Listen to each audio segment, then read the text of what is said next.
Então eu perguntei na comunidade qual tipo de stand vocês queriam que eu explicasse melhor, e os stands automáticos venceram com uma maioria esmagadora. Então no vídeo de hoje vamos falar sobre essa classe que é uma das mais raras, poderosas e interessantes de JoJo. Sabendo disso, vamos lá!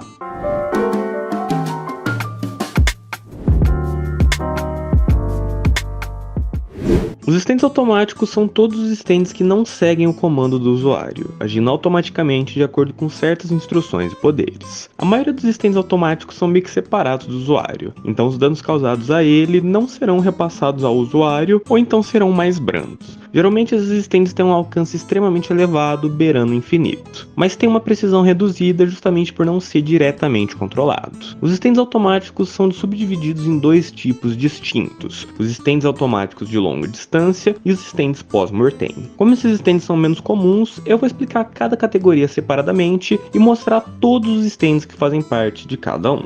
Os stands automáticos de longa distância podem se distanciar muito dos seus usuários sem perder o seu poder. Além das habilidades que eles já têm, eles geralmente possuem grande resistência e alcance. A maioria deles funcionam no piloto automático, seguindo instruções simples centradas em um único dado, não conseguindo se adaptar a situações nem fazer movimentos que exijam muita precisão. Em Stardust Crusaders, a gente tem a presença do primeiro stand automático da obra, que é o Toph do Boingo, que é um livro que tem o poder de prever o futuro. As suas páginas brancas se preenchem com acontecimentos e ele funciona independente da vontade do Boingo. Pode ser visto por pessoas normais e não reflete dano a ele. Em Diamonds Unbreakable a gente já começa a ter mais stands automáticos. O primeiro deles é o Surface do Hazamada, que é um stand ligado a um manequim que tem o poder de copiar a aparência de qualquer um que tocá-lo e ainda controlar os seus movimentos se estiver de frente para ele. Depois nós temos o Highway Star do Fungami, que tem o poder de roubar nutrientes das pessoas para curar o seu usuário. Ele fareja as pessoas pelo cheiro e é extremamente rápido, podendo até se desfazer em pedaços para atravessar locais pequenos. Depois nós temos o Superfly do Kanedashi, um stand automático ligado a uma antena de transmissão que prende o seu usuário dentro dela, só permitindo que ele escape caso outra pessoa seja colocada em seu lugar. Esse é o primeiro stand automático que a gente vê realmente se voltando contra o seu usuário. Ainda tem mais dois stands automáticos e ambos pertencem ao vilão dessa parte, Kira Yoshikage. O primeiro é o Sheer Heart Attack, que é uma bomba que rastreia as pessoas pelo calor e que explode com um poder gigante. E o outro é o Bites the Dust, que é um stand que é ativado sempre que alguém descobre a sua identidade, criando um looping temporal que faz com que a pessoa que descobriu simplesmente exploda, independente de saber ou não saber a identidade.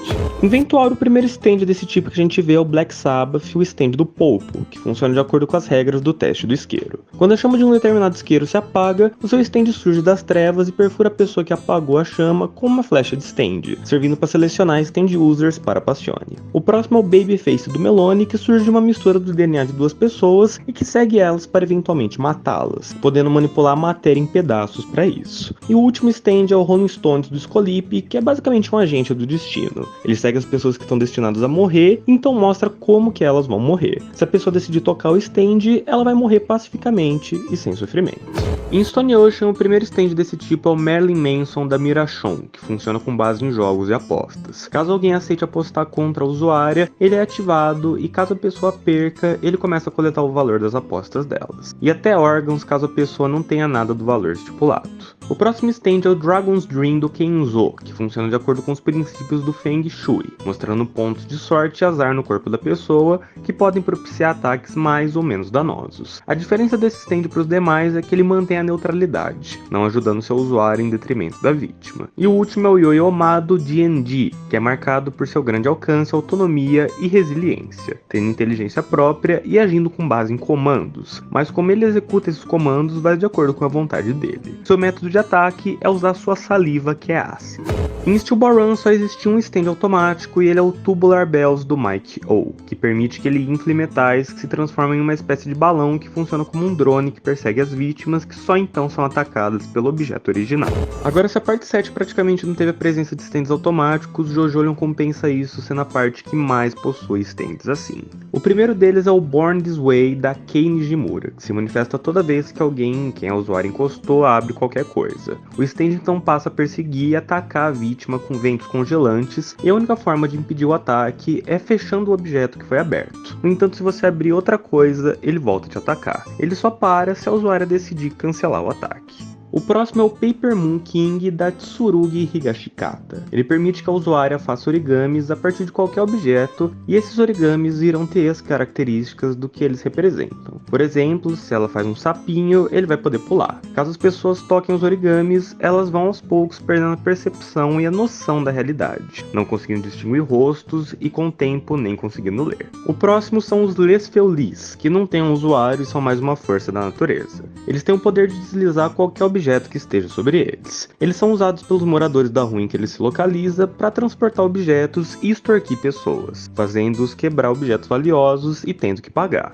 O próximo é o Dubiwa do Aisho da Inejama. Caso o usuário toque uma pessoa, ela vai passar a ser perseguida pelo stand. Caso a pessoa respire, ela vai criar um tornado que vai passar a persegui-la através da respiração, sendo a única forma de enganá-lo parando de respirar. O próximo stand é o Blue Hawaii do Dolomite. Caso uma pessoa toque algo que em algum momento esteve ligado ao usuário, ela vai ser possuída por esse stand, que então vai poder ter controle total sobre a vítima. Caso outra pessoa toque a vítima, ela vai ser possuída no lugar e assim sucessivamente. O próximo stand é o Ozone Baby do Porton. Após ser ativado, esse stand começa a diminuir a pressão de um ambiente. Objetos ocos começam a colapsar e organismos vivos passam a sentir dor nos ouvidos, ter hemorragia graças ao colapso dos capilares, e se o efeito for prolongado, ele pode se tornar fatal. E finalmente, o último stand é o Wonder of You do vilão principal, o Touro. Ele é capaz de manipular uma força da natureza conhecida como calamidade. Basicamente, se uma pessoa tentar ir atrás do seu usuário, ela vai automaticamente ser acometida por uma onda de azar, que pode fazer até o menor dos ferimentos se tornar fatal. Ele é basicamente invencível e só pode ser derrotado com poderes que vão além da física convencional.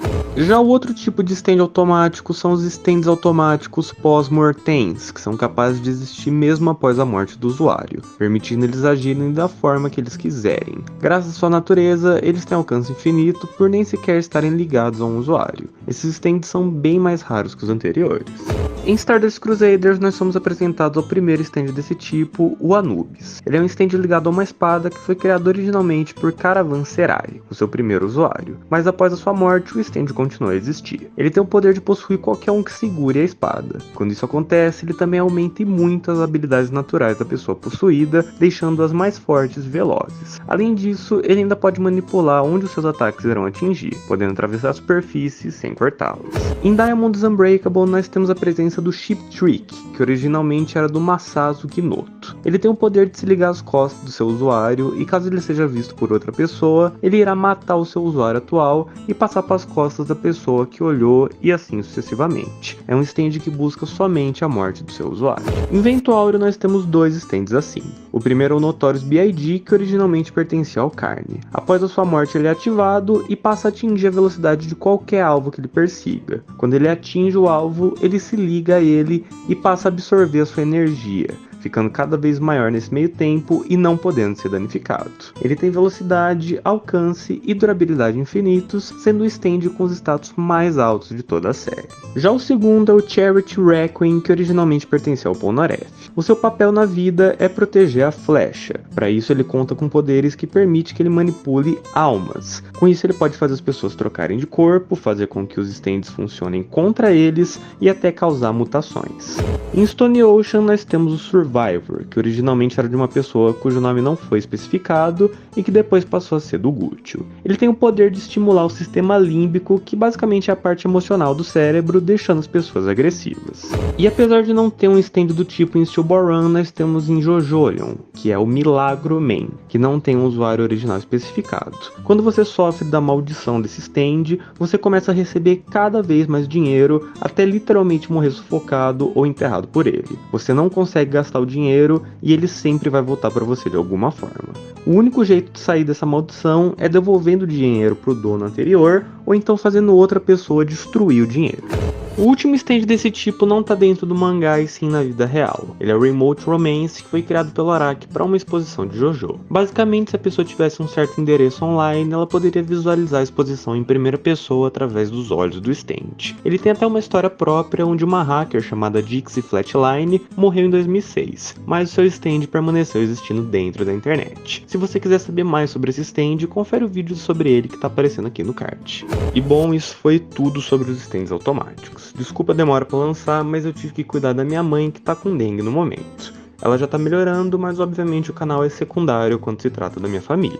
De qualquer forma, se você quiser contribuir com qualquer valor para ajudar o canal, você pode me fazer um Pix por esse QR Code ou pelo código presente na descrição do vídeo ou nos comentários. Qualquer valor é bem-vindo. No mais é isso, um forte abraço e até a próxima.